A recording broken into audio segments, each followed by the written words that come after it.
Et donc salut à toutes et à tous, donc on va parler aujourd'hui des deux derniers épisodes de Boruto, Naruto Next Generation Z.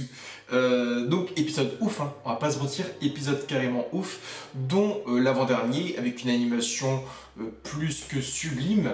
J'aurais aimé faire une réaction, donc je l'ai vu avec Alex, et les réactions étaient plus qu'épiques, que ce soit les poses très ninja de Momoshiki, de Naruto, de Sasuke, ça part dans tous les sens, l'animation était plus que parfaite. Je me suis dit, est-ce qu'ils vont pouvoir faire mieux pour le finish du Rasengan contre Momoshiki via Boruto et Sasuke? Ils l'ont fait. Le fait qu'ils mettent un petit coup de poignet, que le Rasengan, le Sho Otama Rasengan disparaisse et qu'il le fasse réapparaître d'un coup pour frapper Momoshiki, c'est magique. Et puis, comme on a vu dans le manga papier, on va bien plus loin donc que le film, puisqu'on parle un peu du fameux saut qu'a délivré Momoshiki sur la main de Boruto.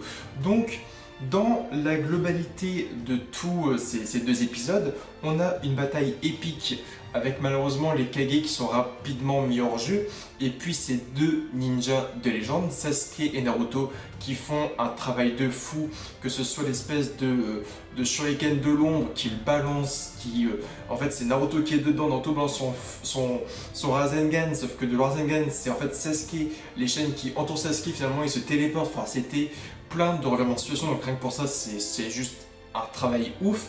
Le développement du Rasengan de Boruto et de son pouvoir de faire des Rasengan invisibles, c'est super bon.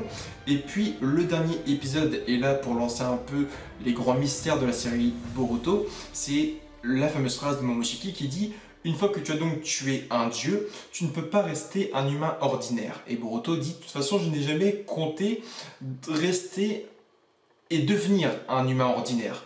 On sait d'ailleurs aujourd'hui aussi que Boruto ne souhaite absolument pas devenir Hokage. C'était un peu le mystère de la série, puisque je crois que c'était Shino qui avait dit à l'époque bon, peut-être qu'il veut se dégonfler et ne pas ressembler à son père parce qu'il est en froid avec lui, mais peut-être qu'au fond de lui, il veut être Hokage. Je crois que c'est même Konohamaru qui l'avait dit. Donc il y avait un peu ce mystère de se dire, est-ce que Boruto veut bel et bien être Hokage dans le fond? Et là aujourd'hui c'est dit officiellement, non, je ne veux pas être Hokage, Sarada, toi tu vas être Hokage et je vais t'aider à le devenir. Néanmoins, moi je veux devenir un shinobi comme ton père. Donc c'est ça qui est cool aussi, c'est qu'au final on a ce petit Boruto qui dit à Sarada droit dans les yeux: je vais être un ninja comme ton père, parce que j'admire ton père. D'ailleurs, en parlant de Sasuke, Sasuke a bel et bien délivré et donné le bandeau de Sasuke, de l'époque de la vallée de la faim, à Boruto. Donc j'ai fait une théorie à l'époque qui a quand même fait pas mal friser les gens, qui expliquait: est-ce qu'au final Boruto, ce Mirai Boruto, n'aurait pas perdu de 1 Naruto, mais aussi Sasuke, dans le sens où le Mirai Boruto a sûrement le bandeau frontal de Sasuke, l'épée de Sasuke et la cape de Sasuke. Et donc beaucoup m'ont dit n'importe quoi, Darkos, c'est juste le bandeau de Boruto, et donc Boruto est devenu lui-même Nukenin. Et pas du tout, parce qu'en fait via les bandeaux frontaux et via l'anime surtout, le bandeau frontal donc de Sasuke à l'époque est bleu marine, et le bandeau frontal de Boruto est de couleur noire, sauf que le bandeau de Mirai Boruto est de couleur bleu marine, donc c'est forcément le bandeau de Sasuke. Alors oui, sachez aujourd'hui, et c'est quasiment sûr à 100%, le bandeau frontal que possède Mirai Boruto, c'est le bandeau de Sasuke, et il a aussi son épée et sa cape. Donc, dans un futur proche, préparez-vous, Sasuke et Naruto sont morts. On sait également que Urashiki est encore en vie, et donc Urashiki a vu Momoshiki et Kinshiki mourir de loin, mais que Urashiki réserve encore quelque chose. Alors, qu'est-ce que Urashiki va faire? Est-ce qu'il va donc prévenir des renforts? Est-ce que Urashiki va venir sur Terre pour en finir? Oui et non. C'est que Urashiki, il va mourir très bientôt face à Kawaki. C'est quasiment obligé. On sait que Kawaki a le même pouvoir que Boruto, et donc on sait que ça vient de ce fameux sceau. Maintenant, c'est quasiment sûr à 100%, on sait que Boruto a un sceau au milieu de la main, et que lorsque Boruto a utilisé le sceau dans le futur face à Kawaki, ça venait du creux de sa main. Donc c'est le sceau Otsutsuki qui vient prendre jusqu'à son œil. Kawaki c'est pareil. Sauf que ce sceau, on a l'impression que c'est donc un pouvoir qui est donné par le clan Otsutsuki.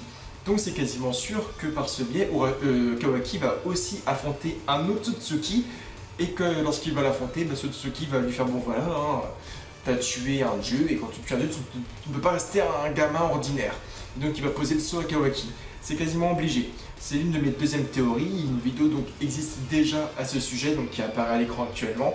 C'est quasiment sûr que Kawaki ira jusqu'à tuer Urashiki et que Urashiki va déposer ce fameux saut et ce fameux pouvoir à Kawaki.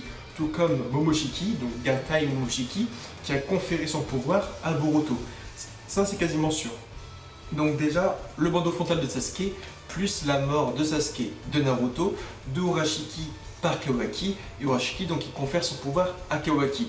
Tout ça, c'est parti pour l'instant. Maintenant, on part pour un nouvel arc. Pour ceux qui ont vu le manga papier, vous voyez de quoi il va s'agir. C'est un arc assez osef, entre guillemets. C'est un peu un arc entre deux, qui n'explique pas grand chose. Mais pour l'animé, la semaine prochaine, donc on va avoir des épisodes bas les couilles. Il n'y a pas d'autre mot, hein, c'est donc des épisodes bas les couilles. C'est en gros, une fois encore, du Shosho qui va être en entraînement, Shosho manger des frites. Ou bien, je sais pas, Sumire va caresser le noué parce qu'il a plus assez de croquettes. C'est donc des épisodes assez osef, mais des épisodes entre deux.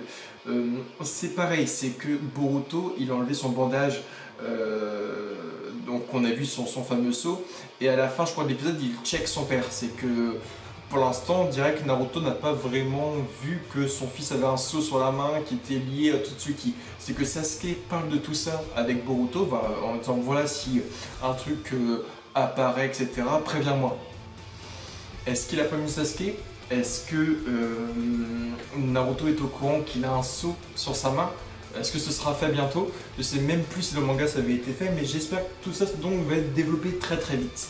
En tout cas, like, commente, abonne-toi Facebook, Twitter, Instagram et Snapchat. L'épisode donc avant-dernier était très joli, animation plus que parfaite, l'un des meilleurs combats. Le combat est bien mieux que Jiren vs Goku, et j'ose le dire. Et le dernier épisode n'était pas aussi beau au point de vue de l'animation, mais c'est pas ce qu'il devait expliquer. Il n'était pas là pour ça, il n'était pas là pour nous mettre des étoiles dans les yeux, bien loin de là. Donc, like, commente, abonne-toi Facebook, Twitter, Instagram et Snapchat.